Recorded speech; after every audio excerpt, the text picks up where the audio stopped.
जीवन को पहुंचाता है और थोड़े हैं जो उसे पाते हैं। आज हम परमेश्वर के मार्गों में मार्ग क्या होते हैं और शैतान के मार्ग क्या होते हैं या जग के मार्ग क्या होते हैं इसके बारे में बात करेंगे। और कोई मेरे लिए पढ़ सकता है मैथ्यू 7:13 और 14 उर्दू में।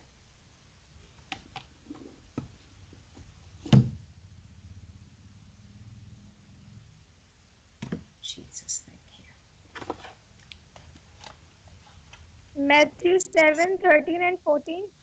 मैथ्यू 7:13 और 14 या बेटा। ओके। तंग दरवाजा से दाखिल हो क्योंकि वो दरवाजा चौड़ा है और वो रास्ता कुशादा है जो हलाकत को पहुंचाता है, और उससे दाखिल होने वाले बहुत हैं। क्योंकि वो दरवाजा तंग है और वो रास्ता सुकड़ा है जो जिंदगी को पहुंचाता है, और उसके पाने वाले थोड़े हैं। आमीन। तो हमारी ज़िंदगी में हमेशा दो रास्ते होते हैं। एक परमेश्वर का रास्ता होता है और एक जग का या जैसे शैतान का रास्ता होता है। और हमारे ज़िंदगी में हमेशा हमें चॉइस होती है कि मैं कौन से रास्ते से चलूँ। इवन दो हम कहते हैं खुद को कि मैं परमेश्वर का बच्चा हूँ, मैं विश्वासी हूँ, मैं परमेश्वर पे विश्वास रखता हूँ, लेकिन काफ़ी बार हमारी ज़िंदगी में जब भी चॉइस आती है हम परमेश्वर के मार्ग को नहीं लेते हैं। हम लोग काफ़ी बार ऐसी चॉइस करते हैं जो जो हमारी खुद की चॉइस होती है। मैं ये नहीं कहूँगी कि शैतान की चॉइस होती है, लेकिन काफ़ी बार हम अपनी खुद की चॉइस परमेश्वर को पूछने की हम ज़रूरत भी नहीं समझते हैं। काफ़ी बार हम जब भी कोई फैसला लेना होता है तो बिना परमेश्वर से पूछे अपने फैसले करते हैं या अपने मार्ग ले लेते हैं। और वो मार्ग हमें एक ऐसी जगह पहुंचाते हैं फिर जहाँ पे हमें पश्चाताप करना पड़ता है।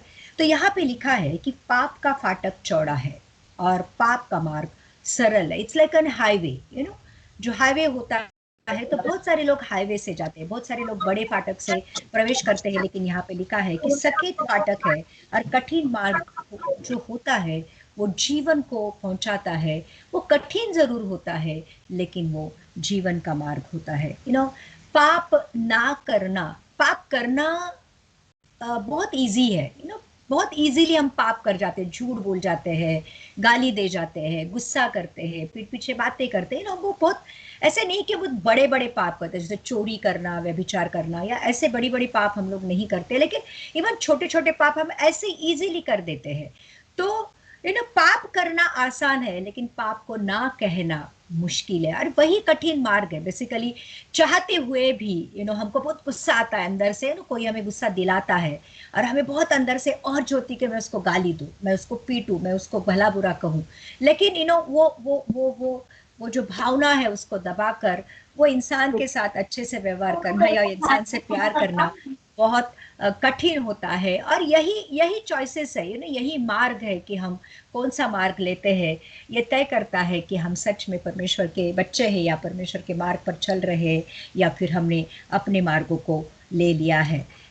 जरमाया 21:8 में लिखा है, अगर मेरे लिए पढ़ते हो जरमाया 21:8।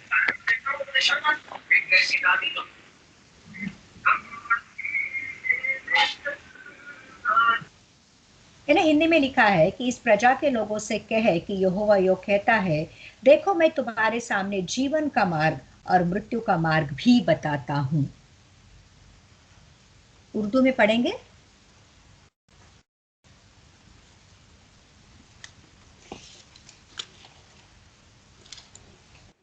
बेटा क्यूरिया, आप तमाम हवाला को पढ़ने में रहनुमाई करें। Don't wait for anybody else, क्योंकि टाइम नहीं है। प्लीज जी मैम, रेफरेंस कर दीजिए। जरमाया 21:8। ओके। Thank you.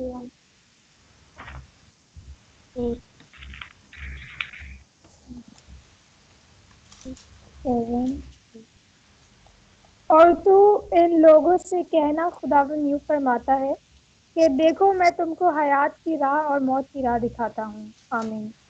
तो परमेश्वर का वचन यहाँ पे कहता है कि मैंने तुम्हारे सामने मौत की राह और जीवन की राह दिखाई है, और वो राह, कौन सी राह तुमको लेनी है, वो आपके ऊपर तय करता है ना। जो रास्ता हम लेते हैं वही रास्ता हमें वही डेस्टिनेशन पे पहुंचाता है। जैसे अगर हम हमारे यहाँ पूना का रास्ता है, पूना एक सिटी है जहाँ पे अगर मुझे पूना जाना है तो मुझे पूना का ही रास्ता लेना है, या मुझे अगर सातारा करके एक डिस्ट्रिक्ट है वहाँ पे जाना है तो मुझे सातारा का रास्ता लेना है। अगर मैं पूना जाना चाहती हूँ और मैं सातारा का रास्ता लिया तो मैं खुद को डिसीव कर रही हूँ, मैं फिर वहां पे पहुंच नहीं पाऊंगी। तो वैसे ही अगर मैं कहती हूँ कि मुझे जीवन के रास्ते पर चलना है या मुझे जीवन पाना है, और मैंने अगर मृत्यु का रास्ता लिया है तो मृत्यु का रास्ता मुझे कभी भी जीवन तक नहीं पहुंचा पाएगा। तो इसलिए ये जो छोटे छोटे चॉइसेस होते हैं हमारे जीवन में, देखो कितना सुंदर रीति से यहाँ पे लिखा है, इस प्रजा के लोगों से कहे कि यहोवा कहता है, देखो मैं तुम्हारे सामने जीवन का मार्ग और मृत्यु का मार्ग भी बताता हूँ।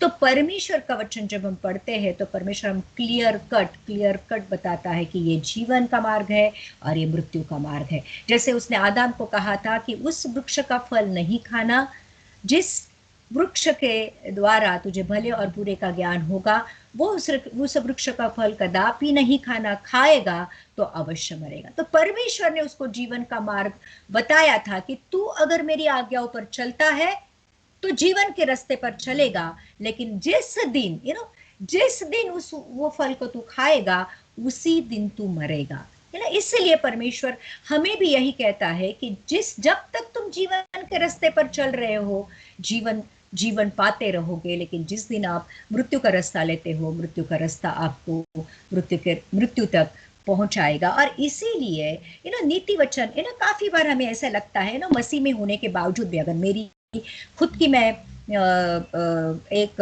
टेस्टिमनी नहीं कह सकती हूँ, लेकिन काफी बार मुझे ऐसा लगता था कि ये चीज सही है, ये परमेश्वर ने मेरे लिए चुनी है, मैं यही रास्ते पे जाऊंगी।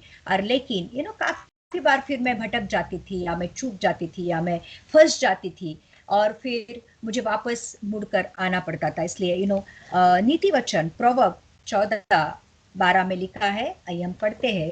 प्रोवर्ब 14:12, मसीह में होने के बावजूद भी काफी बार हम रास्ता भटक जाते हैं, क्योंकि हम अपने रास्ते जब ले लेते हैं तो फिर भटकना मुश्किल नहीं है। प्रोवर्ब 14:12 में लिखा है, इंसान ऐसा मार्ग है जो मनुष्य को ठीक जान पड़ता है, परंतु उसके अंत में मृत्यु ही मिलती है।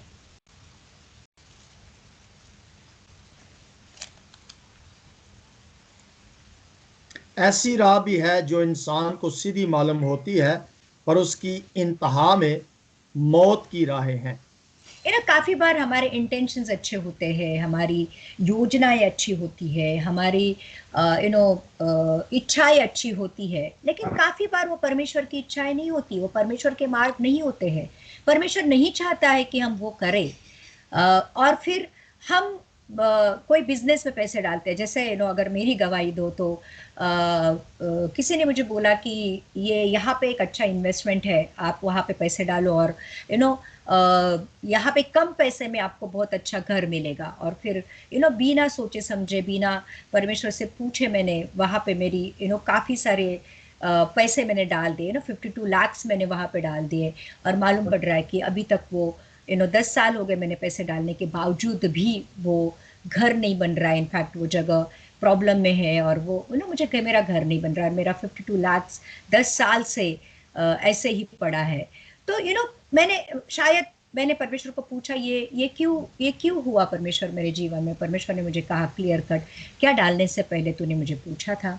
और मैंने कहा नहीं परमेश्वर, मैंने नहीं पूछा था। तो फिर मैं तुझे बताता था कि मत डालो, क्लियर कट अंदर से हमें आवाज आती है कि डालो या नहीं डालो, या ये इस मार्ग पर चलो। ऐसे यशायाह की किताब में लिखा है कि तुम्हें पीछे से आवाज ले आएगी कि यही सही रास्ता है, इसी रास्ते से चलो।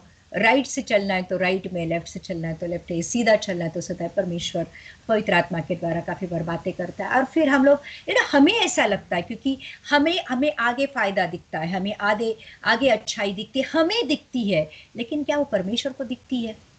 क्या हमें कभी परमेश्वर की आंखों से या परमेश्वर के मन के सोचना काफी बार बंद करते, क्योंकि हमारे सामने स्वार्थ होता है, सब हमारे सामने खुद की इच्छाएं होती है, हमारे सामने खुद के इंटेंशंस होते हैं, और फिर हम लोग काफी बार मार्ग भटक जाते हैं। इसलिए यहाँ पे लिखा है कि ऐसा मार्ग है जो मनुष्य को ठीक जान पड़ता है, परंतु उसके अंत में मृत्यु मिलती है। हम फंस जाते हैं, हम भटक जाते हैं, हम चूक जाते हैं, काफी बार हम जग में चले जाते हैं, और फिर हम परमेश्वर के मार्ग को छोड़ देते हैं। ऐसे काफी बार होता है, बैकस्लीड होते हैं, काफी बार हम पीछे चले जाते हैं, परमेश्वर के पहले प्यार को भूल जाते हैं। इसलिए परमेश्वर हमेशा ये कहता है कि मैंने जीवन और मृत्यु का मार्ग तेरे सामने रखा है, और हर एक छोटी या बड़ी चीज में हमें परमेश्वर से पूछना है कि प्रभु, क्या ये सही मार्ग है? क्या ये मार्ग में मैं चलूं? क्या ये मार्ग मैं ले लूं? क्योंकि जो भी वचन के अनुसार है वही सही है, जो भी वचन कहता है वही सही है, क्योंकि वचन कोई शॉर्टकट वाली बात नहीं करता है, कभी भी नहीं।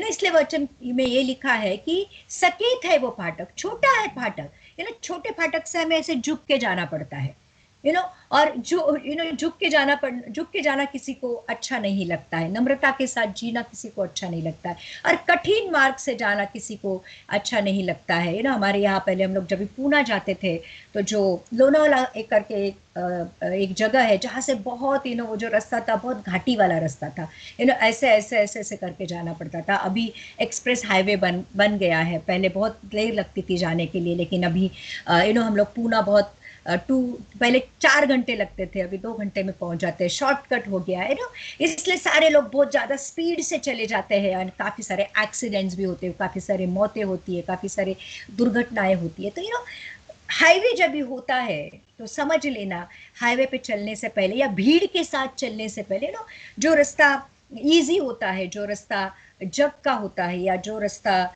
गेट बड़ा होता है, वहां पे ऐसे होता है कि काफी बार हमें वो रास्ता जब हम लेते हैं तो वो रास्ते पे हमें बहुत अच्छी कंपनी मिलती है, बहुत ज्यादा कंपनी मिलती है, लेकिन वो रास्ता काफी बार हमें मृत्यु की ओर लेके जाता है। इसलिए परमेश्वर का वचन ये कहता है कि सकेत है वो फाटक और कठिन है वो मार्ग जो जीवन को चाहता है। और योग्य मार्ग क्या है? वचन का मार्ग क्यों योग्य है? क्योंकि वचन जो बोलता है वही करता है। ध्यान रखना, वचन कभी भी जो वो नहीं कर सकता है वो बातें नहीं करता है, वचन जो बोलता है वही करता है, और इसलिए हमें भी वही करने के लिए बोलता है जो वो कहता है। ध्यान रखना, वचन जो बोलता है वही करता है, और इसलिए वो हमें भी बोलता है कि वही करो जो मैं बोलता हूँ। और जब हम वचन के अनुसार करते हैं हम कभी भी चूकते नहीं हैं, क्योंकि वचन का मार्ग हमेशा सच्चाई का मार्ग होता है और जीवन का मार्ग होता है। इसलिए हम आज देखेंगे कि योग्य मार्ग क्या है। आइए आइज़ाया 26:7 में लिखा है, आइज़ाया की किताब का 26:7 में लिखा है,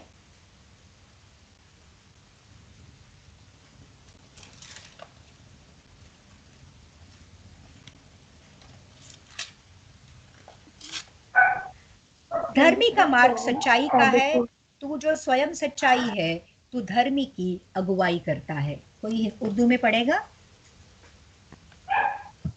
सादिक की राह रास्ती है, तो जो हक है सादिक की राहबरी करता है।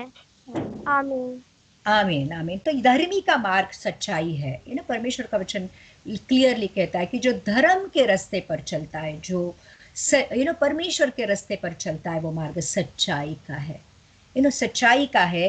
तू स्वयं सच्चाई है, तू धर्मी की अगुवाई करता है। और जब हम परमेश्वर के मार्ग पर, वचन के मार्ग पर, सच्चाई के मार्ग पर चलने लगते हैं, कौन हमारी अगुवाई करता है?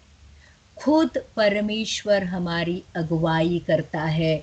और परमेश्वर के पीछे चलने में कोई भी झिझक नहीं होनी चाहिए। परमेश्वर के पीछे चलने में हम बोल्डनेस के साथ, कॉन्फिडेंस के साथ चल सकते हैं, क्योंकि हमें मालूम है हमारा परमेश्वर जीवन के रास्ते पर चलाएगा। इसलिए धर्मी का मार्ग सच्चाई का होता है, और सच्चाई खुद परमेश्वर है, क्योंकि परमेश्वर यीशु मसीह कह के गया है कि मार्ग, सत्य और जीवन में हूँ। कितना सुंदर वचन है। यीशु मसीह खुद कहता है कि मैं मार्ग हूँ, मेरे ऊपर चलो, मुझ में होकर चलो, मैं ही सत्य हूँ।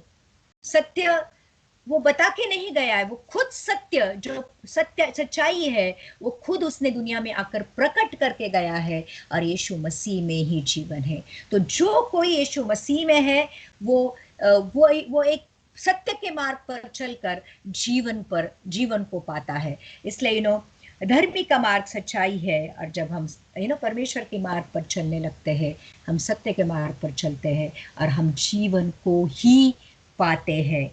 यिर्मयाह की किताब का जरमाया 42:3 में लिखा है। आज मैं थोड़े ज्यादा वचन लूंगी क्योंकि मुझे सच में बहुत अच्छा लग रहा है परमेश्वर जो भी आज बातें हमसे वचन मार्ग के बारे में कर रहा है, रास्ते के बारे में कर रहा है। यिर्मयाह 42:3 में लिखा है,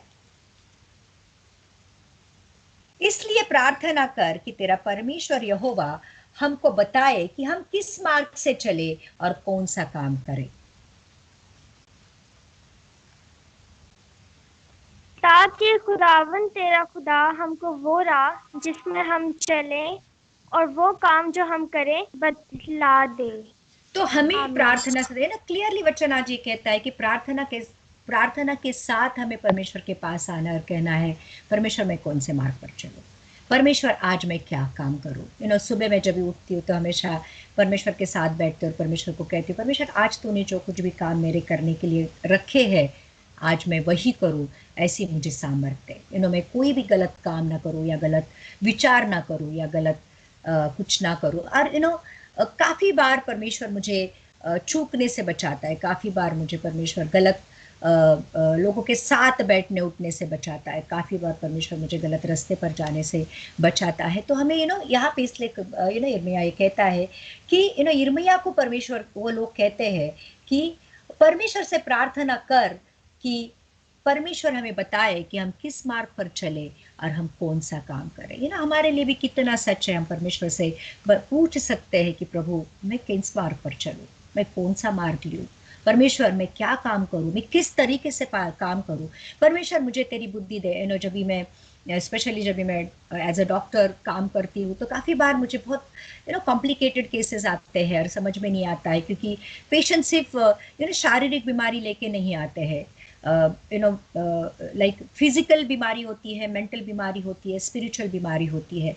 एंड काफ़ी बार बहुत सारी मेडिसिन लेने के बावजूद भी लोगों को फर्क नहीं पड़ता है, तो लोग मेरे पास आते हैं, बोलते कि हम लोगों ने 10 डॉक्टर से डॉक्टर कंसल्ट किया है, बहुत सारे बड़े बड़े कंसल्टेंट से हम लोग जाके आए हैं, सिटी स्कैन किया है, MRI किया है, ये किया है, वो किया है, और कहीं पे भी मुझे रास्ता नहीं दिख रहा है कि और मुझे कहीं पे फ़र्क नहीं पड़ रहा है। और फिर मेरे लिए एक चुनौती होती है और फिर मैं परमेश्वर की एक छोटी सी प्रार्थना करती, परमेश्वर बहुत आशा लेकर ये लोग मेरे पास आए हैं और मुझे बता कि इसकी बीमारी क्या है। और जैसे मैं प्रार्थना करती हूँ, आप वोंट बिलीव, मतलब पता नहीं आप ये आपको ये सच लगेगा कि नहीं लगेगा, लेकिन काफ़ी बार परमेश्वर पवित्र आत्मा के द्वारा मेरी अगुवाई करता है और मुझे कहता है उसको बोल, वो जो औरत है इसके हाथों पैर में दर्द इसलिए है क्योंकि उसने अपनी बहू को माफ़ नहीं किया है, वो अपनी बहू के साथ बहुत गलत व्यवहार करती है, वो उसको बहुत गलत तरीके से ट्रीट करती है। एंड देन मैं उसको कहती हूँ क्या आपके साथ आपका बहुत डर भी लगता है क्योंकि वो उनकी फैमिली वाली बातें रहती है, और मैं एक धीरे से कहती हूँ आंटी क्या आपको आपके बहू के साथ आपको कोई प्रॉब्लम है? और फिर वो बहुत बड़ी चीज़ें बताने लगती, वो ऐसी है, वो वैसी है, वो काम नहीं करती है, वो ये करती है, वो करती है। और फिर मैं उसको शांति के साथ कहती हूँ कि आप भी कभी बहू थे, आपकी सास भी अगर आपके साथ ऐसा व्यवहार करती थी तो आपको कैसा लगता था? आप ये भी बहू है, आपकी बेटी की तरह है, आप माफ़ कर दो, नहीं आता है उसको सिखा दो, प्यार से बात करके तो देखो, माफ़ करके तो देखो। और फिर वो थोड़ा गुस्से में कहती है हाँ मैं कोशिश करूँगी, लेकिन नेक्स्ट टाइम जब वो आती है वो कहती है कि हाँ मैं बहुत खुश हूँ, मेरे हाथ पैर का सब दर्द चला गया, क्योंकि वो जो टेंशन उसने पाल के रखा था दिमाग में वो उसको हमेशा बीमार करता था।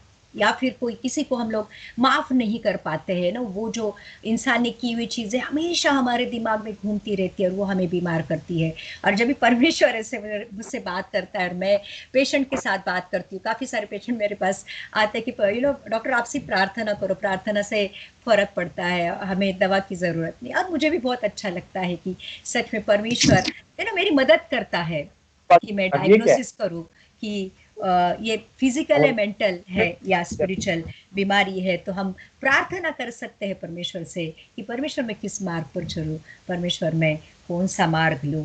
और अगर सच में प्रार्थना में पूछते हैं, परमेश्वर हमारी अगुवाई करता है, क्योंकि परमेश्वर को अंत से आदि मालूम है, परमेश्वर को हर एक के हृदय की बात मालूम है, क्योंकि वो सर्वज्ञानी, सर्वव्यापी, सर्व सामर्थी परमेश्वर है। और जब हम उससे पूछते हैं कि प्रभु मैं क्या करूं, जरूर परमेश्वर हमारी अगुवाई करता है। और इसलिए लुका की किताब का लूक 1:79 में लिखा है। आइए हम और एक वचन पढ़ते हैं, लूक 1:79, जहां पे लिखा है कि हमारे पाँव को कुशल के मार्ग में सीधे चलाए। परमेश्वर हमें कुशल के मार्ग पर, अच्छाई पर सीधा चलाता है। उर्दू में कोई पढ़े? ताकि उनको जो अंधेरे और मौत के साया में बैठे हैं रोशनी बख्शे और हमारे कदमों को सलामती की राह पर डाले। आमीन। हमारे कदमों को सलामती के राह पर डाले। सच अ ब्यूटीफुल वर्ड। परमेश्वर जब भी चलाता है तो सच्चाई के मार्ग पर सिधाई से चलाता है, सीधी तरीके से चलाता है। और मैंने एक चीज देखी, जब हम सच्चाई का मार्ग पर चलते हैं तो कोई डर नहीं होता है, जीवन में कोई डर नहीं लगता है, बिल्कुल भी नहीं। जब हम परमेश्वर के वचन के अनुसार चलते हैं तो हमें मालूम होता है कि ये वचन है, ये खुद 7 बार आग की भट्टी से तलाशा हुआ ये वचन है। और ये सच्चा है, ये जिंदा है, ये जीवित है, ये प्रबल है, हर एक दुधारी तलवार से चोखा है। जब उसका हाथ पकड़कर हम चलते हैं, वो हमेशा हमें जीवन के रास्ते पर लेके जाता है। जब वो हमारे जीवन में खरा उतरता है तो एक टेस्टिमनी बन जाती है हमारे जीवन में। और इसीलिए साम 119 में लिखा है, मतलब साम 119, साम 119 105 में या 105 में लिखा है कि तेरा वचन मेरे मार्ग के लिए दीपक और मेरे पाँव के लिए दीपक और मेरे मार्ग के लिए प्रकाश है। साम 119 105।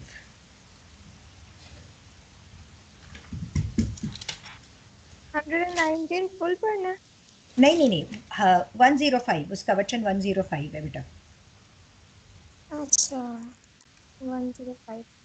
तेरा कलाम मेरे कदमों के लिए चिराग और मेरी राह के लिए रोशनी है। आमीन। तो परमेश्वर हमारे जीवन में एक एक गाइड होता है जो हमें मार्ग दिखाता है। जब हम किसी अनजान जगह जाते हैं तो वहाँ पे हमेशा एक गाइड रहता है कि उस जगह की हमें मालूमात कराता है। वैसे ही एक जीवन एक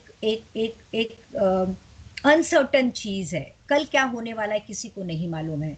देखो कोरोना ने वापस एक बार, एक सेकंड वेव आई है तो वापस उलट पुलट कर दिए, जिंदगी को पूरी तरह बदल डाला है। हमें घरों में बंद कर दिया है, इकोनॉमी सब नीचे गई है, बिजनेसेस कोलैप्स हो रहे हैं, लोगों को इतने सारे लोग बीमार हो रहे हैं, कितने सारे लोग आज इस दुनिया को छोड़कर चले गए हैं। जीवन बहुत अनसर्टन है, जीवन का भरोसा नहीं है, वाफ की तरह है, आज है कल नहीं है। लेकिन ऐसे जीवन में मसीह लोगों के लिए एक बहुत बड़ा दिलासा ये है, बहुत बड़ा कंफर्ट ये है कि परमेश्वर ने उसके वचन को हमारे लिए दिया है, जो हमारे पाँव के लिए दीपक है। पाँव के लिए दीपक मतलब कल क्या होने वाला है परमेश्वर वचन के द्वारा हमें बताता है। और मार्ग के लिए उजाला है, जो आगे होने वाली चीजों के बारे में भी वचन हमें बताता है। क्योंकि बाइबल ही एक ऐसी चीज है जो उत्पत्ति से लेकर हजारों सालों तक क्या होने वाला ये बताती है। इस दुनिया में ऐसी कोई भी किताब नहीं है जो हमें कल के बारे में, आज के बारे में और कल होने वाले बारे में बताती है। ये हजारों सालों पहले क्या हुआ था ये बताती है, आज क्या होने वाला है वो क्या हो रहा है बताती है, और अगले हजारों सालों में क्या होने वाला है ये बताती है। तो एक ऐसी आसमानी किताब परमेश्वर ने हमारे हाथों में दी है।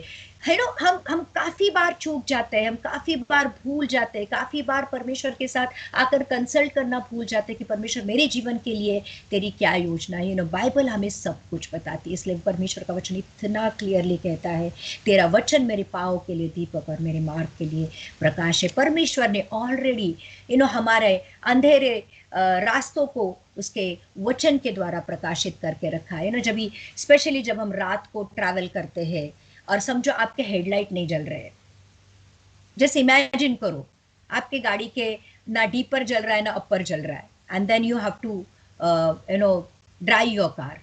आप कैसे चलोगे? बिना वचन के हम ऐसे ही चल रहे हैं और फिर एक्सीडेंट्स हो रहे हैं, हम लोग खड्डे में गिर रहे हैं, स्पीड ब्रेकर नहीं दिख रहा है, कोई साइंस नहीं दिख रहे हैं जो मार्ग पर लगाए हुए हैं। कितना सुंदर वचन परमेश्वर ने हमारे लिए रखे हैं कि जो हमारे अगले होने वाले, आगे जाने वाले मार्ग के लिए प्रकाशित करता है। लेकिन एक चीज जरूर मैं कहूंगी, काफी बार परमेश्वर के मार्ग पर चलना कठिन लगता है, डेफिनेटली कठिन लगता है, क्योंकि वचन भी ये कहता है कि सकेत है वो फाटक और कठिन है वो मार्ग जो जीवन को जाता है। डेफिनेटली होता है, क्योंकि सच्चाई के मार्ग पर चलना इतना आसान नहीं है। इस सारी झूठी दुनिया में इतना झूठ है, इतना फरेब है, इतना पाप इस दुनिया में बढ़ गया है। उस दुनिया में सत्य के साथ चलना, पवित्रता के साथ चलना, सच्चाई के साथ चलना बहुत कठिन है। लोग आपको आउटकास्ट कर देते हैं, लोग आपको आपके मुंह पे भला बुरा कहते हैं, लोग आपको कहते हैं पागल हो गया है, इसको समझ में नहीं आ रहा है। ऐसी दुनिया में जीना कठिन जरूर है। प्रेरित की किताब का 14वां अध्याय का एक्ट्स 14:22 में लिखा है,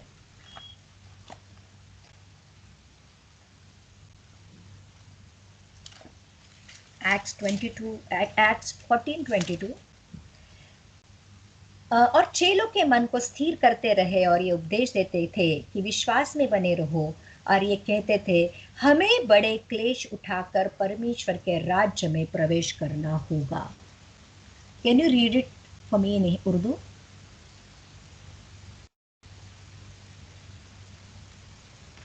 और शागिर्दों के दिलों को मजबूत करते और ये नसीहत देते थे कि ईमान पर कायम रहो, और कहते थे जरूर है कि हम बहुत मुसीबतें सहकर खुदा की बादशाही में दाखिल हैं। आमीन आमीन आमीन। तो विश्वास में बने रहो, लिखा है कि विश्वास में बने रहो, और विश्वास में बने रहने के लिए क्या चीज जरूरी होती है? विश्वास किससे बढ़ता है? परमेश्वर के परमेश्वर के वचन सुनने से, और वचन सुनने से ही बढ़ता है। तो अगर विश्वास में बने रहना है हमें, तो हमें वचन में बने रहना है दिन रात। ये जो हमारे लिए वचन दिया गया है, इसमें दिन रात ध्यान दिए रहना है, उसका मनन करना है, उसके अनुसार चलने की चौकसी करनी है। तो वचन ये कहता है कि तेरे सब काम सफल होंगे और तू प्रभावशाली होगा, यू विल बिकम इन्फ्लुएंशियल। तेरे परमेश्वर तेरे हाथों के सारे कामों को आशीषित करेगा। तो ये वचन के अनुसार जब हम चलते हैं ना चर्च, कभी चूकेंगे नहीं, जीवन के रास्ते पर चलेंगे। जो कुछ भी हम करेंगे परमेश्वर उसको सफल बनाएगा। और जैसे मैंने कहा कि वचन के अनुसार चलना काफी बार कठिन होता है, काफी बार कठिन होता है। जैसे परमेश्वर का वचन कहता है दुश्मन को माफ करो, दुश्मन को माफ करना बहुत कठिन लगता है। सताने वालों के लिए प्रार्थना करो। कितने लोग सच्चाई के साथ सताने जो हमें सताते हैं उनके लिए प्रार्थना कर पाते हैं कि हे परमेश्वर इन्हें माफ कर, ये नहीं जानते ये क्या कर रहे हैं। ना यीशु मसीह ने जो वचन क्रूस पर जाते समय बोला था कि हे पिता इन्हें माफ करिए, नहीं समझ रहे कि ये क्या कर रहे हैं। कितनी बार ऐसे दिल से प्रार्थना कर पाते हैं हमारे दुश्मन के लिए जिसने हमें बहुत सताया है कि परमेश्वर इन्हें माफ कर, ये नहीं जानते ये क्या कर रहे हैं। या फिर जैसे किसी भी बात की चिंता मत करो, वचन कितनी बार कहता है कि किसी भी बात की चिंता मत करो, अपने सारे निवेदन आवेदन प्रार्थनाएं धन्यवाद के साथ परमेश्वर के पास दी जाए। सरेंडर की जाए, सबमिट की जाए, तो परमेश्वर की शांति जो सारे समझ से परे है तुम्हारे हृदय को, तुम्हारे विचारों को यीशु में सुरक्षित करेगी। वचन कितना क्लियरली सब कुछ कहता है, लेकिन काफी बार हमें उसके अनुसार चलना बहुत कठिन लगता है। या फिर नम्र बनो, है ना। परमेश्वर कहता है कि परमेश्वर के राज्य में जो इस दुनिया में छोटा बनेगा, परमेश्वर के राज्य में बड़ा बनेगा। जो यह इस दुनिया में बड़ा बनने की कोशिश करेगा, वो परमेश्वर के दुनिया में छोटा बनेगा। इसलिए यीशु मसीह भी सेवा करने आया था, सेवा करवाने नहीं आया था। हमें भी यहाँ पे सेवा करने के लिए भेजा है ना। हम लोग सेवक, हमारे पास्टर लोगों को सेवक कहा जाता है, सर्वेंट्स कहा जाता है। एक पास्टर लोगों के लिए और एक नाम ये है कि सेवक या सर्वेंट। तो हम सर्वेंट है यहाँ पे। हम लोग दुनिया की सेवा करने के लिए परमेश्वर ने यहाँ पे हमें भेजा है। सेवा करना किसी को अच्छा नहीं लगता है, सबको सेवा करवाना अच्छा लगता है। सबको अच्छा ऐसा लगता है कि कोई आके मेरी सेवा करे, कोई आके मेरी मदद करे। लेकिन हमें परमेश्वर ने जगत की ज्योति और पृथ्वी का नमक बनाया है। तो जहाँ पे भी पता नहीं कितनी जरूरत हमें दुनिया की है, लेकिन मुझे ऐसे लगता है कि आज दुनिया को हमारे जैसे मसीह लोगों की ज़रूरत है। जिस तरीके का पाप बढ़ रहा है, या जिस तरीके का दुनिया में जो भी माहौल है, भय का माहौल है, बहुत सारे लोग घबराए हुए हैं, डिप्रेशन में है, फ्रस्ट्रेशन है। और ऐसे माहौल में आज अगर इस दुनिया को किसी की ज़रूरत है, तो वो है परमेश्वर के प्यार की, परमेश्वर के वचन की, परमेश्वर के राह दिखाने वाले की। तो चर्च, अगर हम खुद सच्चाई के रास्ते पर चलेंगे, तो ही तो हम दूसरों को सच्चाई के रास्ते पर चलना सिखाएंगे। अगर हम ही भटक जाएंगे, तो फिर हमारे जैसे लोग अगर परमेश्वर में होने के बावजूद भी अपनी मर्जी पूरा करना जानेंगे, या अपनी योजनाओं को पूरा करना, या अपने जो भी हम लोगों ने टारगेट्स रखे हैं या जो एजेंडाज रखे हैं उसको पूरा करना चाहेंगे, तो फिर परमेश्वर का काम कौन करेगा। आज सच में मैं कहती हूँ, मुझे ऐसा बहुत दिल से लगता है, आज दुनिया को परमेश्वर की बहुत ज़रूरत है। आज हमारे इंडिया में, I don't know about your country's, but हमारी इंडिया में वो सेकेंड वेव आया है। एंड आज लोगों को हॉस्पिटल्स नहीं मिल रहे हैं, लोगों को मेडिसिन नहीं मिल रही है। इतने लोग फ्रस्ट्रेशन में है। हमारे यहाँ वापस लॉकडाउन का माहौल बन रहा है। And then people have literally started crying कि अभी क्या होने वाला है। और मुझे ऐसा लगता है कि अगर हम जो बंदे हैं, जो परमेश्वर के रास्ते पर चल रहे हैं, आज हमारे साथ काफ़ी सारे लोगों को लेकर चल सकते हैं जो परमेश्वर के रास्ते पर हमारे साथ चलने के लिए तैयार हो सकते हैं, तो क्यों ना हम उनको लेके चले। और काफ़ी बार जैसे मैंने कहा कि परमेश्वर के रास्ते पर चलना या वचन के अनुसार चलना कठिन लगता है। इसलिए परमेश्वर ने और एक सहायक दिया है, और वो सहायक है पवित्र आत्मा, जो हमारे दिलों में डाला गया है। और वो सहायक हमें ये सामर्थ्य देता है कि वचन कितना भी कठिन क्यों न हो, रोजमर्रा की जिंदगी में लेके आने के लिए ये जो पवित्र आत्मा है, ये वचन पर चलने के लिए हमें अंदर से सामर्थ्य देता है। काफी बार हम माफ नहीं कर पाते हैं, पर अंदर से हमारी जो परमेश्वर का आत्मा हमारे अंदर रहकर हमें सामर्थ्य देता है कि उसको माफ करने की। काफी बार हमारे अंदर जो पाप होते हैं, टेम्पटेशंस होती है, उसके ऊपर हम विजय नहीं पा सकते हैं। काफी बार बहुत सारी गंदी चीजें होती है, एक गुप्त पाप सीक्रेट सिंस भी होते हैं हमारे जीवन में, जो हम दूसरों को नहीं मालूम होते, लेकिन हमें मालूम होते कि मैं गलत कर रहा हूँ, मैं गलत सोच रहा हूँ, मैं गलत रास्ते पर जा रहा हूँ। ये जो पवित्र आत्मा हमारे हृदय के अंदर दी गई है, वो हमें अंदर से सामर्थ्य देती है कि हम परमेश्वर के रास्ते पर चले, हम वचन के अनुसार चले। और हाउ ब्यूटीफुल सब कुछ कितना सुंदर बन जाता है। जब हम परमेश्वर की पवित्र आत्मा की सहायता लेते और कहते हैं कि मैं नहीं कर पा रहा हूँ। मैं काफ़ी बार ऐसे करती हूँ मेरी ज़िंदगी में, जब मेरे से नहीं हो पाता है। काफ़ी बार मेरे जीवन में भी ऐसे पाप थे, सिंस थे, जिसके ऊपर मैं विजय नहीं पा रही थी। मैंने एक दिन परमेश्वर के साथ बैठ कर कहा, परमेश्वर ये मेरे पाप है, मैं ये गलत कर रही हूँ, मुझे मालूम है ये गलत है, ये तेरे वचन के अनुसार नहीं, लेकिन मैं खुद उसके ऊपर विजय नहीं पा रही परमेश्वर, मुझे तेरे पवित्र आत्मा के सामर्थ्य की ज़रूरत है। और परमेश्वर ने मुझे वो सामर्थ्य, और आज जो चीज़ों के ऊपर मैं सच में नहीं विजय पा रही थी, आज मैं उसके ऊपर विजय पा रही हूँ, पा चुकी हूँ। तो परमेश्वर ने उसके रास्ते पर चलने के लिए उसके वचन दिए हैं, है ना। दिन रात इसमें ध्यान दिए रहना, लिखा है दिन रात इसके ऊपर ध्यान दिए रहो, उसका मनन करते रहो, उसके अनुसार करने की चौकसी करो, तो कोई भी बात हमारे लिए फिर असंभव नहीं होती है। और यही वचन है, इसलिए यीशु मसीह का वचन ही कहता है कि तुम मुझ में बने रहो और मैं तुम में बना रहूं। वचन के द्वारा हम परमेश्वर में बने रहेंगे और पवित्र आत्मा के द्वारा परमेश्वर हम में बना रहेगा। और जब हम पिता, पुत्र, पवित्र आत्मा और हम चारों मिलकर चलेंगे, डेफिनेटली हम जीवन को पहुंच जाएंगे, डेफिनेटली हम स्वर्ग पहुंच जाएंगे। फिर कोई मुश्किल नहीं लगता है जब ऐसे पवित्र आत्मा का सामर्थ, वचन का सामर्थ हमारे जीवन में काम करता है ना, हर एक चीज सफल हो जाती है, किसी बात की चिंता करने की जरूरत नहीं होती, क्योंकि अगुवाई कौन करता है? परमेश्वर। अगर परमेश्वर के पीछे चल रहे हो तो डेफिनेटली जीवन को पहुंचाएंगे, अनंत काल के जीवन को पहुंचाएंगे। और ये वचन मुझे बहुत कंफर्ट देता है, मुझे बहुत तसल्ली देता है। लेकिन हर दिन हमारे लिए एक चॉइस है। आज हमारे ऊपर है कि सकेत फाटक के प्रवेश करना है या फिर बड़े फाटक से प्रवेश करना है, हाईवे लेना है कि कठिन मार्ग लेना है। क्योंकि जो रास्ता हम चुनेंगे वही रास्ता हमें उसके आखिर तक पहुंचाएगा। हर एक रास्ते का एक एंड होता है, एक डेड एंड होता है। जो रास्ता हम लेंगे वही रास्ते के एंड में हम पहुंचेंगे। अगर जीवन का रास्ता लेंगे अनंत काल को पहुंचेंगे, मृत्यु का रास्ता लेंगे तो वो दूसरी मृत्यु में हमें पहुंचा देगा। इस वचन के द्वारा परमेश्वर आपकी अगुवाई करे, मेरी यही प्रार्थना है। आमेन, आमेन, आमेन।